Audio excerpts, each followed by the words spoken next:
Hola amigos y amigas, ¿cómo están? Bienvenidos a este curso Cómo funciona la tecnología parte 2. Si viste la parte 1 en la que hablamos de computadoras y smartphones, este curso es la continuación, la parte 2 en la que vamos a hablar de las computadoras y del software. Este es un viaje hermoso por el mundo de la programación y este curso no está pensado solamente para programadores o gente que quiere dedicarse a la programación. Está pensado para cualquier persona que quiera comprender cómo funciona el mundo actual, cómo funciona la tecnología, por qué los programadores nunca se van a quedar sin trabajo, por qué los programadores son uno de los puestos mejor pagados y con mejores beneficios en el mundo, por qué la tecnología domina el mundo. Estas preguntas las vamos a intentar resolver a lo largo de este curso, así que siéntate, el curso es completamente gratis, todas las clases, el certificado, todo es gratis para que conozcas el mundo de la tecnología. Si ya programas, este curso te va a ayudar a tener un overview general del mundo en el que te estás desenvolviendo. Si quieres convertirte en programador, este curso te va a inspirar, te va a motivar mucho para ver todo lo que hay más adelante. Y si vienes de otras áreas, también quédate para entender el mundo actual y quién sabe te animes a cambiar de carrera y entrar al mundo de la programación. Además, quiero decirte que este curso es un overview, es una visión general al mundo de la programación. Pero si quieres de verdad convertirte en programador, te invito a comprar una suscripción premium en EDTeam que te da acceso a los cientos de cursos que tenemos. Con esos cursos te vas a convertir en un profesional en las tecnologías del futuro y muchas empresas van a buscarte para contratarte. ¿No estás seguro de que invertir en EDTeam sea una buena idea? No pasa nada. Quédate hasta el final del curso que vas a ver tú misma, la calidad de EDTeam. Comencemos por este hermoso viaje a través del mundo de la programación. Domina las carreras del futuro y trabaja en cualquier lugar del mundo sin salir de casa. Miles de personas han aumentado sus ingresos, encontrado su primer empleo o creado su propia empresa estudiando en EDTeam. Tú puedes ser el próximo. Comienza a estudiar gratis en ed.team/cursos.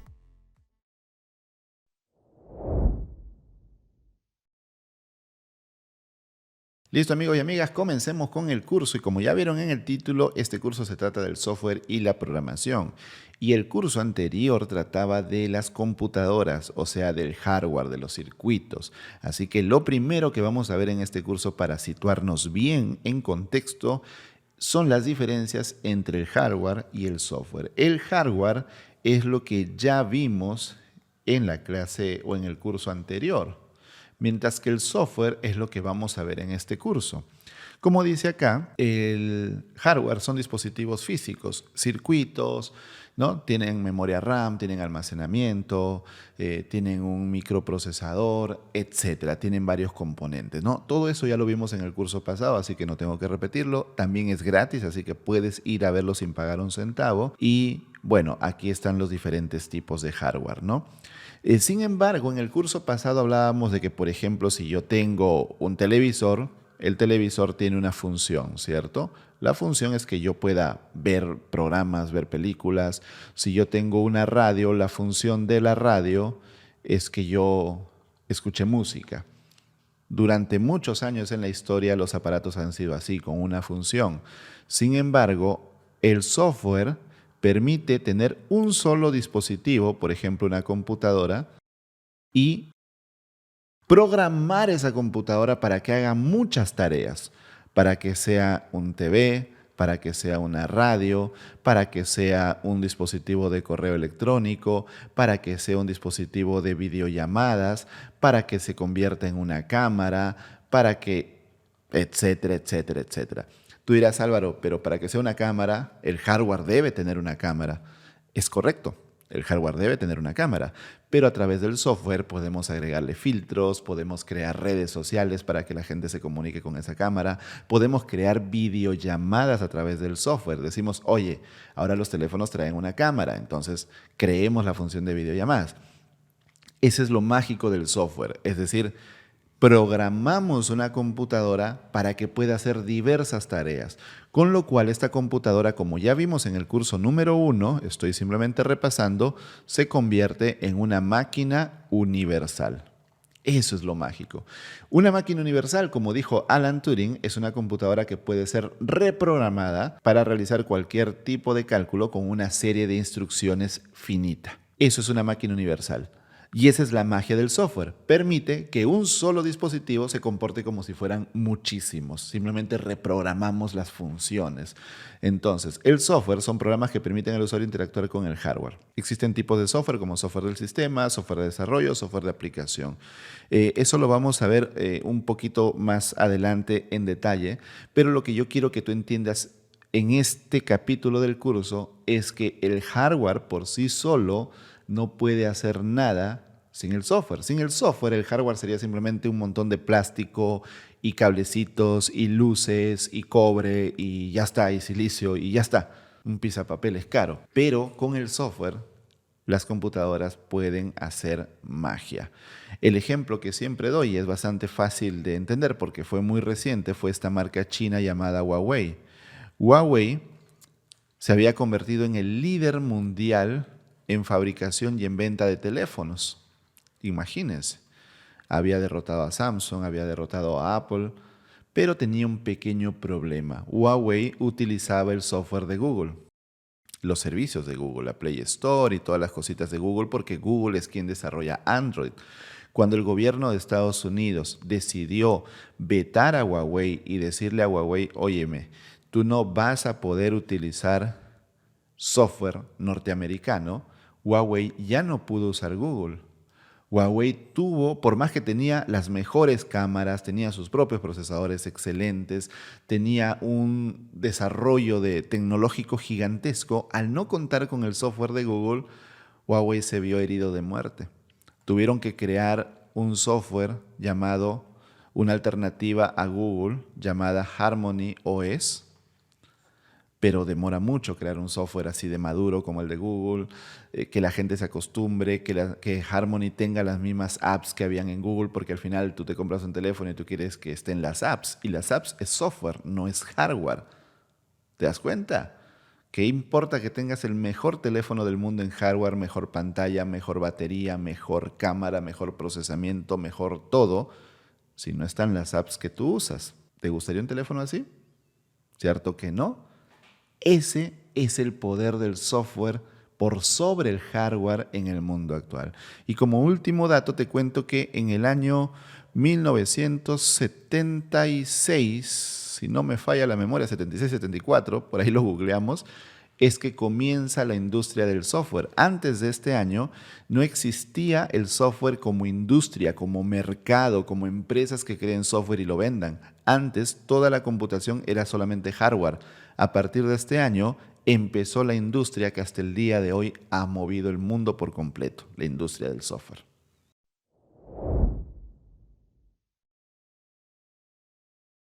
En esta clase vamos a hablar de los tipos de software y vamos a hablar del software de sistema, del software de aplicación y del software de desarrollo.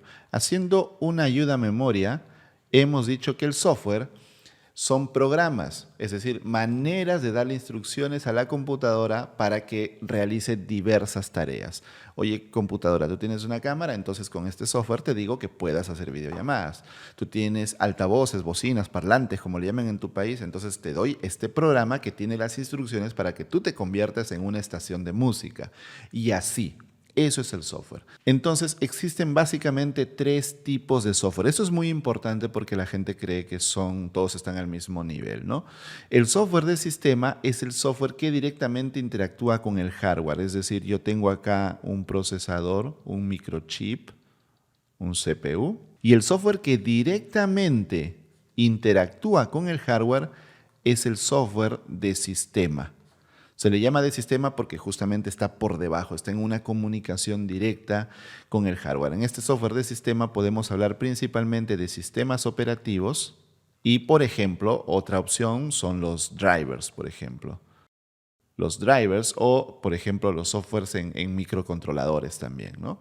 Que eso lo vimos en el curso anterior de computadoras y smartphones. Hablemos de sistemas operativos. Los sistemas operativos son el software base que se encarga de interactuar con todo el sistema, con la placa, con la memoria RAM, con el procesador, con el sistema de almacenamiento, con todo. Directamente controla al hardware. Por eso se llama sistema operativo. opera directamente con el hardware. Ahora, el software de aplicación, vamos a ponerle aquí números, ¿sí? Este sería el 1, este sería el 2 y este sería el 3. El software de aplicación lo que hace es que funciona encima del sistema operativo. Entonces vamos a decir que aquí está el sistema operativo SO y encima del sistema operativo están los softwares de aplicación. Porque los softwares de aplicación, como su nombre lo dice, realizan una aplicación, una tarea específica. Por eso es que hasta ahora les llamamos apps, ¿no? Las apps del teléfono, aplicaciones. Como detalle, el término en español aplicativo es incorrecto. El término correcto es aplicación. Entonces, son software de aplicación porque tienen una aplicación, una tarea específica. Por ejemplo, pongamos aquí Photoshop. Photoshop tiene una función específica, una aplicación específica. Y esa aplicación es retocar fotos.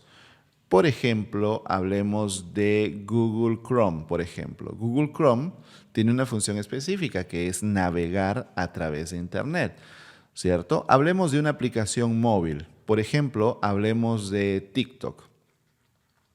TikTok es una aplicación que permite subir videos, ver videos de otras personas, comentarlos, etc. Es una red social. Y así, pero si te das cuenta, TikTok no sirve para editar fotos. TikTok no sirve para abrir la página web de The Team como Chrome. Y así, por eso es software de aplicación. Ahora, una cosa interesante es que como el software de aplicación funciona encima del sistema operativo, como puedes ver por acá, el software de aplicación debe ser destinado a algún sistema operativo. Por ejemplo, Photoshop hay para Windows y hay para Mac OS, pero no hay para Linux, porque los software de aplicación funcionan sobre el sistema operativo.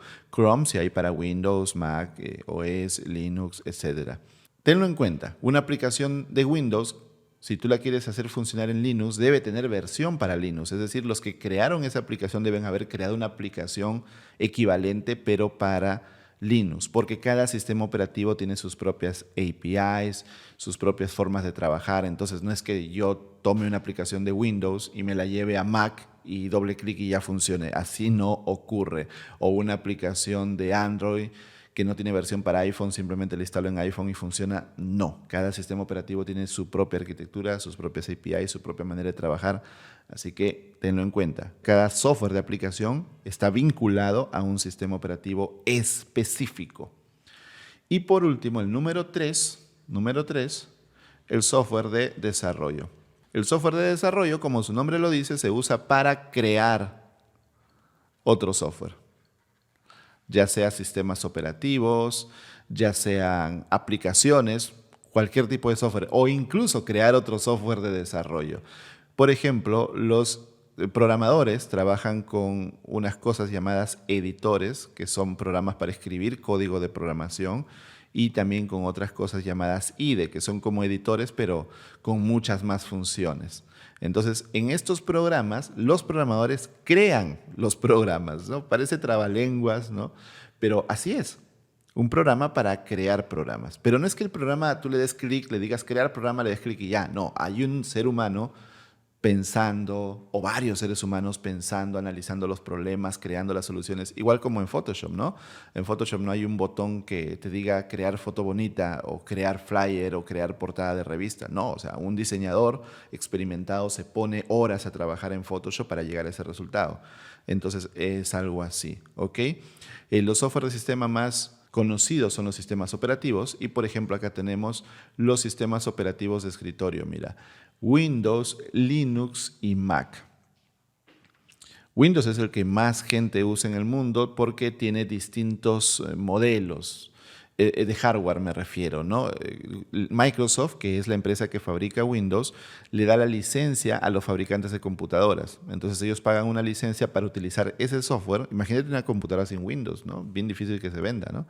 Entonces ellos pagan una licencia para utilizar el software, por ejemplo, HP, Dell, Lenovo, Asus, etc. Todas las empresas que fabrican computadoras le pagan a Microsoft una licencia para utilizar su software. Si no, pasaría lo mismo que Huawei sin Google, se quedan sin software y de nada sirve tener la mejor computadora del mundo. Entonces, por eso Windows tiene mucha variedad de precios, de calidad, de premium o gama económica, etcétera, ¿no?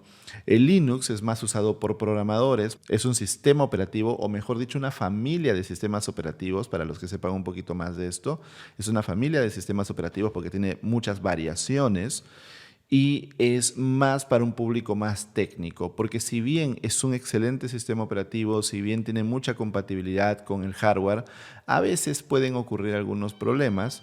Y si el usuario no es técnico, se va a complicar bastante en solucionarlos. Pero para desarrolladores, para gente que trabaja en cloud, en infraestructura, en seguridad informática, Linux es el mejor sistema operativo sin duda.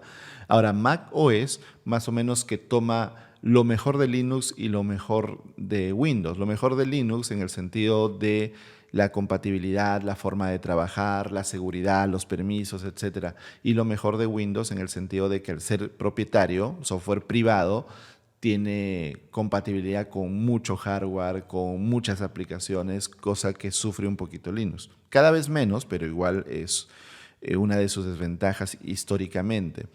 Por el lado de las aplicaciones o de los sistemas operativos móviles, lo más importante son iOS de Apple y Android de Google. Como detalle, Google no creó Android, Google lo compró por $50 millones.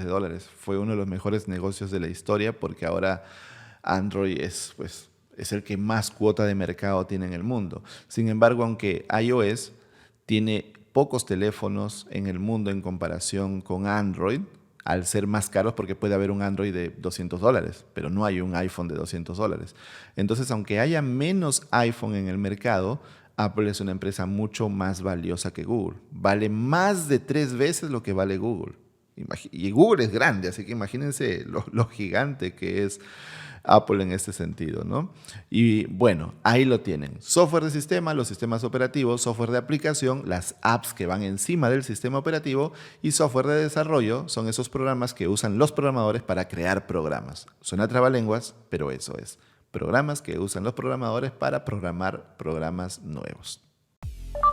Domina las carreras del futuro y trabaja en cualquier lugar del mundo sin salir de casa.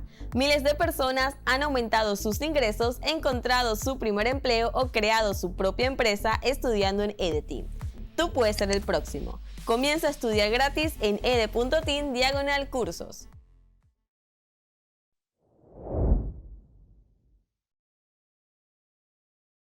En esta clase vamos a responder entonces a la pregunta ¿qué es la programación? Con todo lo que hemos hablado, casi que está claro el asunto, ¿no? ¿Qué es la programación? Podemos decir que la programación es el proceso de darle instrucciones a una computadora para que realice una tarea determinada, ¿sí? Yo, ser humano todopoderoso, Homo sapiens, y aquí está la computadora. Imaginen que este rectángulo horrible es una computadora, soy muy malo dibujando, ¿ya? Entonces yo con mis superpoderes de Homo sapiens le doy instrucciones, ¿no? Yo querer que tú tocar música, la computadora lo realiza. En un sentido súper primitivo, súper básico, podemos decir que sí, eso es programar. Darle instrucciones a una computadora para que realice una tarea determinada. Pero el asunto es bastante más complejo, no queda ahí. ¿Por qué? Porque en primer lugar, las instrucciones que tú le des a la computadora deben ser claras, precisas, no pueden ser abstractas. Una computadora no es un ser humano. Si a un ser humano tú le dices, empieza a contar de 1 en 1 y cada segundo aumentas 1.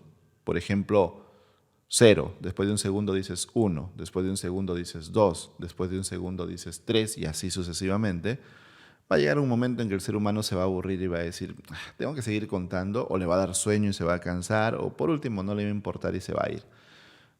Si a una computadora le dices eso, la computadora va a seguir contando de 1 en 1 cada segundo de manera infinita o hasta el momento en que se le acabe la memoria y ya no pueda contar más, porque tú no le has dicho cuándo detenerse. Un ser humano tiene criterio, un ser humano puede decir, bueno, no, ya me cansé, ya no quiero seguir con esto, o voy y le digo a la persona que me ordenó que ya no quiero hacerlo, que hagamos otra cosa. Las computadoras no. Entonces las órdenes, las instrucciones deben ser precisas. Vas a hacer esto Cuando termines de hacerlo, te vas a detener, vas a saber que terminaste porque esto va a ocurrir. Tienes que ser muy preciso al programar. Tú le das una mala instrucción a la computadora y es tu culpa. No es la computadora, no es el lenguaje, no, es tu culpa porque como programador metiste la pata. Entonces aquí es como lo de un gran poder conlleva una gran responsabilidad, ¿sí? Ahora, las instrucciones también tienen que ser ordenadas, ¿no? Tiene que haber un orden claro en las instrucciones porque si no también la computadora se vuelve loca, ¿no? Volverse loca no, es un decir, ¿no? No vas a saber cómo interpretar tus instrucciones. Por lo tanto, si decimos que las instrucciones deben ser claras, precisas, ordenadas, significa que el proceso de darle órdenes a la computadora es el último proceso, el último paso de este proceso que es la programación, ¿no? Esas instrucciones vienen en un paquetito llamado software. Los programadores esto le llaman artefactos, ¿no? Que son pequeñas evoluciones o pequeñas funcionalidades que se van entregando. Pero bueno, no nos metamos a esos términos más complicados. Esas instrucciones ya empaquetaditas que se le dan a la computadora son el software, el programa. Y eso es el paso final. En otras palabras, el software es el producto o el resultado. O mejor dicho, la programación es el proceso de escribir software, porque esas instrucciones son el resultado. Y si estuviste atento, atenta, te acabo de decir que las instrucciones deben ser claras, precisas, etcétera, ¿no? Por lo tanto, acá hay un componente gigante en la programación y se llama lógica. Porque si tú das malas instrucciones, pues la computadora va a seguir esas instrucciones malas y va a cometer un error, pero fue tu culpa. Entonces, la lógica de programación es la parte importante al programar, porque un programador, ¿qué hace? Resuelve problemas. Por ejemplo, te pueden decir, en Perú se vacunan las personas a ritmo de tantas personas no van a vacunarse, en tales localidades hay menos índice de vacunados y tal, y tú con todos esos datos tienes que crear un programa que prediga cuándo van a estar todos vacunados en el Perú. Es un problema que hay que resolverlo. Ahí tienes que utilizar tu lógica. Ok, tengo estos datos, puedo sacar cálculos de cuántos se vacunan por día, cuántas personas hay en el Perú para más o menos calcular cuánto va a demorar. Todos esos problemas los resuelve un programador utilizando su lógica. Entonces, no te quedes con que es escribir software. Ve más atrás. Es la lógica para resolver problemas. Así podemos entender mucho mejor a la programación. Y yo tengo la lógica, ya entendí, ok, ya sé cómo voy a resolver el problema. Ya sé qué pasos voy a utilizar para resolver el problema. Esos pasos que voy a utilizar para resolver el problema se llaman algoritmo. Tenemos un curso de algoritmos aquí en EDTeam para que tú vayas y estudies los algoritmos, ¿no? Es justamente el pensamiento lógico llevado a una serie de pasos. Por ejemplo, primero recojo los datos de las ciudades más pobladas. Paso número 2, recojo los datos de las ciudades menos pobladas. Paso número 3, recojo los datos de cuántas vacunas llegan a cada localidad. Paso número 4 y así, ¿no? Paso por paso hasta llegar a la solución del problema. Eso es un algoritmo, es la parte lógica. Luego hay que escribir el código, ¿ok? Y para escribir el código, pues necesitamos un lenguaje de programación, ¿cierto? Vamos a poner aquí escribir código. El proceso de pasar de aquí para acá se llama implementar. Cada vez que tú en el mundo del software escuches esa palabrita implementar, significa que alguna solución que ya la hemos diseñado, es decir, la hemos planeado, la vamos a llevar a código, la vamos a hacer real, porque hasta ahora simplemente era un plan. Eso es implementar. En este caso vamos a escribir código. Y para escribir código necesitamos y acá viene la magia, la parte bonita del curso, un lenguaje de programación. ¿Por qué la parte bonita del curso? Por lo siguiente, mira, ¿te acuerdas de este gráfico de acá? Este gráfico tan feo, lo vamos a repetir por aquí, ¿sí? Aquí está el Homo sapiens, unga, unga, computadora, tú hacerme caso a mí, y aquí está la computadora. El Homo sapiens habla en español. Bueno, puede ser inglés, alemán, lo que sea, pero nosotros hablamos en español, español. La computadora no habla en español, habla en binario, 1, 0, 1, 1, 0, 1. Entonces no se entienden. ¿Cómo se pueden comunicar? ¿Cómo el ser humano, el Homo sapiens, le va a dar instrucciones a un aparato que no entiende su idioma? Por muchos años, lo que hicimos, los Homo sapiens, fue aprendernos el idioma de las computadoras, los unos y los ceros.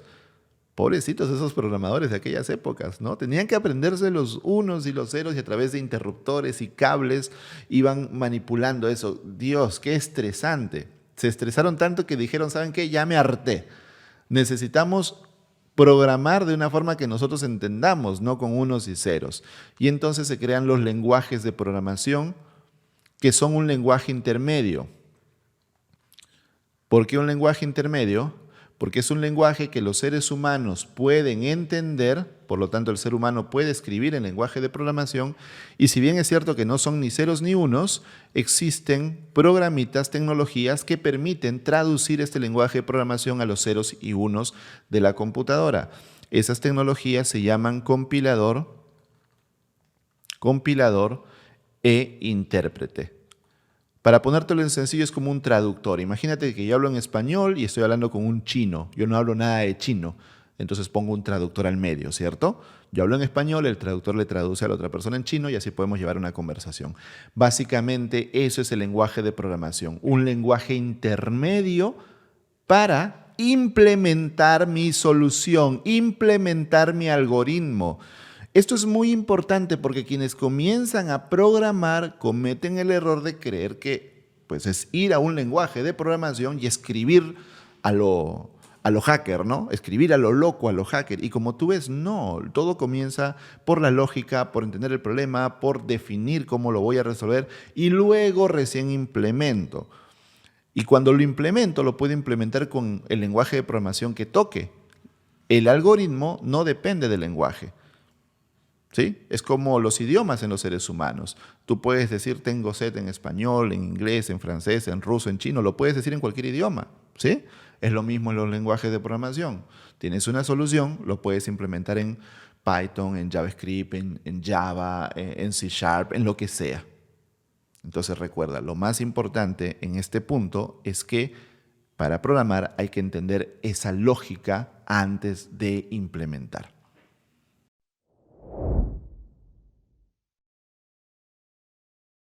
Y a todo esto, ¿cómo comenzó la programación? Alguien tuvo que inventarla, ¿cierto? Bueno, en realidad nadie la inventó como tal, como quien dice, antes de esta persona no existía la programación y después de esta persona existió la programación. En realidad es todo un proceso largo en el que intervienen muchas personas, años, décadas, trabajos de múltiples mentes en la historia. Entonces, no es una sola persona. Yo tengo un video, o realmente aquí en EDTeam tenemos un video que se llama Las mujeres que inventaron la programación. Está en YouTube porque muchas mujeres fueron involucradas en la creación de la programación.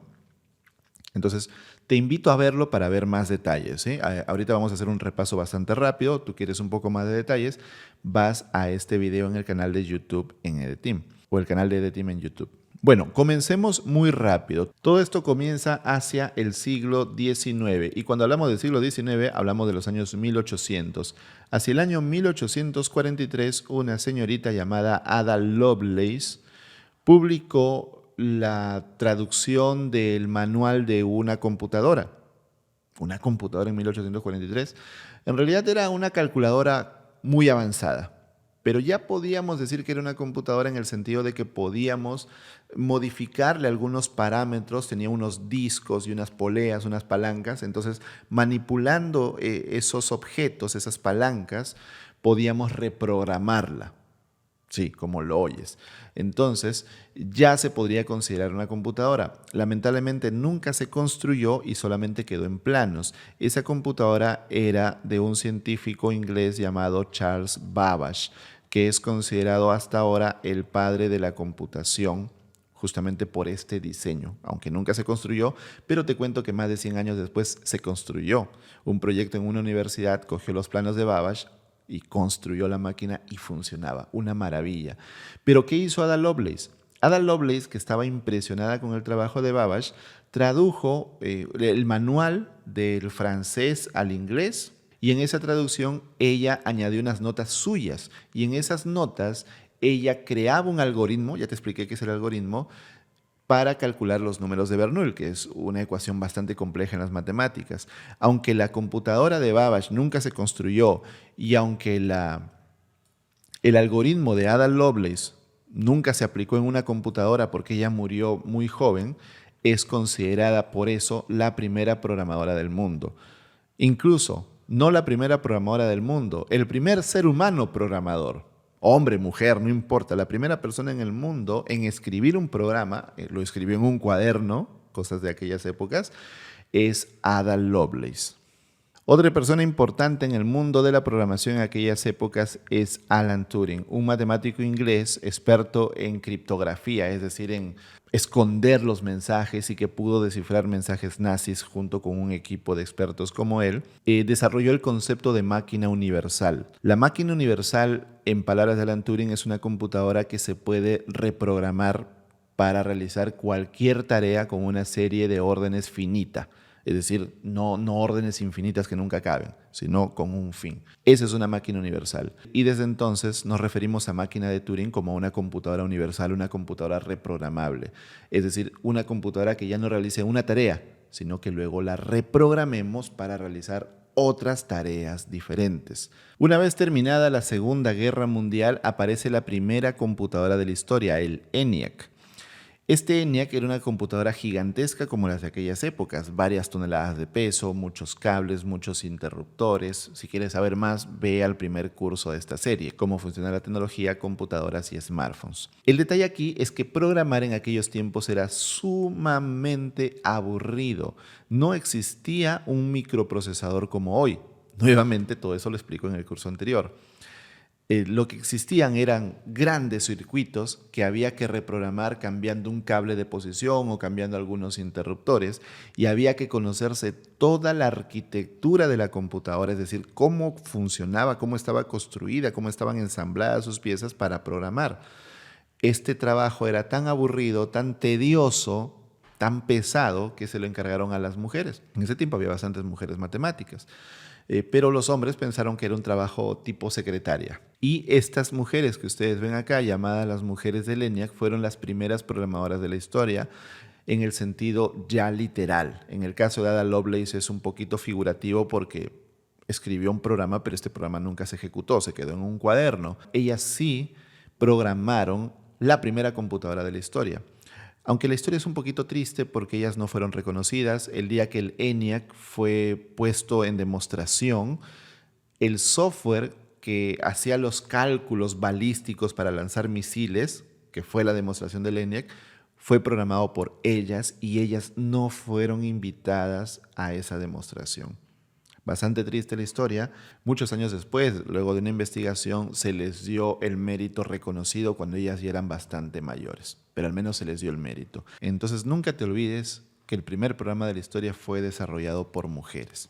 De aquellas mismas épocas también viene la costumbre de llamarle bug a los errores de la programación, porque en esos tiempos, como te digo, las computadoras eran muy grandes, tenían interruptores, cables, y un día una polilla, un insecto, se metió en uno de los interruptores y al meterse ahí bloqueaba el interruptor. La polilla obviamente se murió, pero la computadora dejó de funcionar y luego de buscar y buscar por todas partes encontraron a la polilla y desde ahí se le llama bug a los errores de programación y debugging al proceso de buscar y corregir los errores.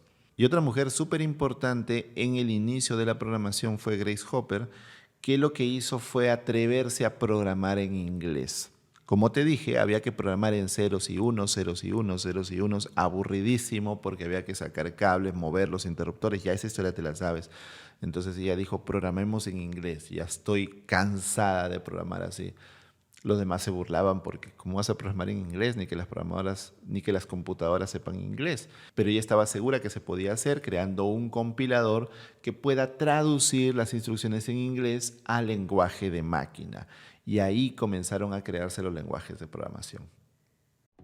Si quieres ser parte de nuestro staff docente, ayudarnos a cambiar la vida de miles de personas en Latinoamérica y dejar tu huella en el mundo sin salir de casa, ve a ed.teen/enseña e inscríbete. Nosotros nos contactaremos contigo y te ayudaremos en todo el proceso para crear juntos un curso excelente.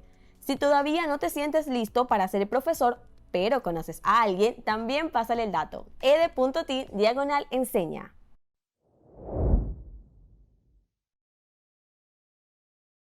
Pasemos ahora por un breve repaso en la historia de la programación, bastante breve, ¿sí? Vamos a comenzar en el año 1957 con el primer lenguaje de programación de la historia, que es Fortran. Este lenguaje es matemático, científico y su nombre viene de Formula Translating System. En el año 1959 aparece COBOL, uno de los lenguajes más longevos que se sigue usando al día de hoy. Su nombre viene de Common Business Oriented Language, es decir, un lenguaje de programación orientado para empresas, para business. ¿Cuál era el objetivo? Un lenguaje que se puede utilizar en cualquier computadora. Recuerda que en aquellos tiempos no era como ahora que tienes Windows, tienes Mac y ya está, ¿no? En aquellos tiempos prácticamente cada computadora tenía su propia arquitectura, su propia forma de trabajar y un programa escrito para una computadora no corría en otra computadora. Eso es lo que se intenta resolver con COBOL. En el año 1964 aparece uno de los lenguajes más populares, que es BASIC, aunque técnicamente BASIC más que un lenguaje es una familia de lenguajes porque de él se derivan varios más. El objetivo de BASIC era crear un lenguaje para gente no científica. Los lenguajes que te estoy mostrando y otros más que no te cuento por temas de tiempo, eran muy complejos, había que tener una formación científica para poder utilizarlos. BASIC, en cambio, era un conjunto de instrucciones bastante sencillo, entonces se aplicaba para enseñar en las universidades, en las escuelas. De hecho, Bill Gates, para crear su primer programa, se basó en BASIC. En el año 1972 aparece uno de los lenguajes más importantes e icónicos de la historia, que es C. C fue el lenguaje con el que se programó el sistema operativo de aquellas épocas, el sistema operativo más importante de los años 70 e incluso de buena parte de los años 80, que es Unix. Unix es un sistema operativo desarrollado en los laboratorios Bell con el lenguaje C para operar estas gigantescas computadoras, estos mainframes. Y Unix no solamente fue importante por eso, sino porque luego cuando se creó la computación personal, por ejemplo Apple, por ejemplo el proyecto GNU de Richard Stallman, Linux y todo eso, se inspiraron bastante en Unix. La única diferencia sería Microsoft de Bill Gates, que no se basó en Unix, sino se basó en BASIC. Entonces por acá viene Windows DOS, porque Windows estaba basado en DOS, que es la primera versión del sistema operativo de Microsoft, y por el lado de Unix vendrían macOS y Linux. En el año 1980 aparece el lenguaje Objective-C, que es un C con orientación a objetos y tal, cuya principal característica es que fue el lenguaje adoptado por la empresa Next. La empresa Next es la empresa que fundó Steve Jobs luego de que fue expulsado de Apple. Y con Objective-C ellos crean su sistema operativo Next Step, como siguiente paso en inglés. Cuando Apple compra a Next y Steve Jobs regresa a Apple, Objective-C se empieza a utilizar para programar macOS, el sistema operativo de escritorio, y luego cuando se lanza el iPhone, las aplicaciones para iPhone tenían que programarse con Objective-C porque ese es el lenguaje que se usaba ahí. En el año 1991 nace Python, uno de los lenguajes más usados en el mundo. Hoy por hoy el número 1 en los rankings. Se usa para inteligencia artificial, se usa para machine learning, para ciencia de datos, para desarrollo web. Es muy grande este lenguaje. En el año 1995 aparece JavaScript, uno de los lenguajes más usados también en el mundo, que brilla principalmente en el desarrollo web y también en el desarrollo móvil. En el mismo 1995 nace Java, también uno de los lenguajes más utilizados en el mundo, principalmente por grandes empresas como bancos o empresas del gobierno. Hacia el año 2001 aparece C Sharp, que es atacado como el Java de Microsoft. Muy parecido a Java, se copiaban muchas cosas, pero poco a poco se fue independizando y ahora C Sharp es uno de los lenguajes más usados, también está en el top 5 de todos los rankings. Recuerda que todos estos lenguajes los puedes aprender en EDTeam. Digamos que de aquí para acá, de aquí para allá, estos lenguajes ya están vigentes. Bueno, se usa principalmente para sistemas operativos y cosas así, pero para el desarrollo de software principalmente tenemos estos lenguajes y todos ellos los puedes aprender en EDTeam. En el año 2008 aparece HTML5, que si bien es cierto, para los que sepan y para los que no les cuento, HTML no es considerado un lenguaje de programación, sino un lenguaje de marcado.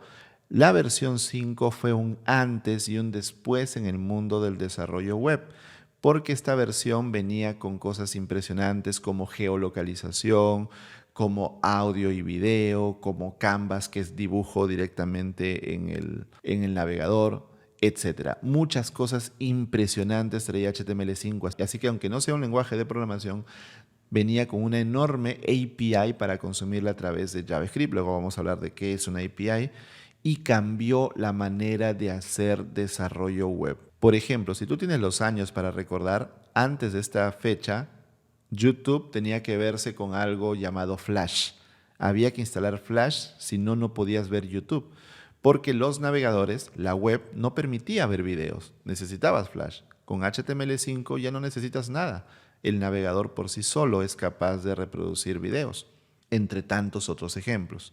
Hacia el año 2010 aparece el lenguaje de programación Go, que es un lenguaje de Google que es creado principalmente para el desarrollo de microservicios, es decir, el backend, toda la lógica de negocio. Go ha venido a quitarle bastante terreno a Java. Java sigue siendo muy poderoso, pero ha venido a mejorar muchísimas cosas en ese ámbito, principalmente en los microservicios. En el año 2011, ahí nomás al ratito aparece Kotlin, que es un lenguaje también compatible con Java, 100% compatible. Tú puedes tener Java y Kotlin en el mismo proyecto y se comunican entre los dos, comunican componentes, las librerías les funcionan por igual a ambos, etc. Y Kotlin es el lenguaje oficial para el desarrollo Android. Si tú quieres escribir una aplicación con Android, la puedes hacer con Java, pero Google te recomienda Kotlin. Java también es excelente, pero tiene un pequeño problemita, y es que Google está en juicio con la empresa dueña de Java, que es Oracle. Entonces, pues a Google le conviene que tú uses un lenguaje que no le trae problemas legales. Aunque también Kotlin es más fácil de aprender, escribes menos código, así que también como programador te conviene. En el año 2012 aparece TypeScript, que es un JavaScript mejorado, con muchas más funciones. Y en el año 2014 aparece Swift. ¿Te acuerdas que te dije hace un rato que Objective-C, este de aquí, era usado por Apple para la macOS y para las aplicaciones iPhone? Pues ellos luego crearon Swift porque Objective-C era un lenguaje bastante difícil de aprender, bastante complicado, los programadores sufrían, entonces crearon su propio lenguaje Swift, que ahora se usa para aplicaciones para macOS y para iOS y iPadOS y Apple Watch y todo su ecosistema, aunque también es open source y lo puedes utilizar para otros fines. Y ahí tenemos casi 70 años de programación resumidos en unos minutos.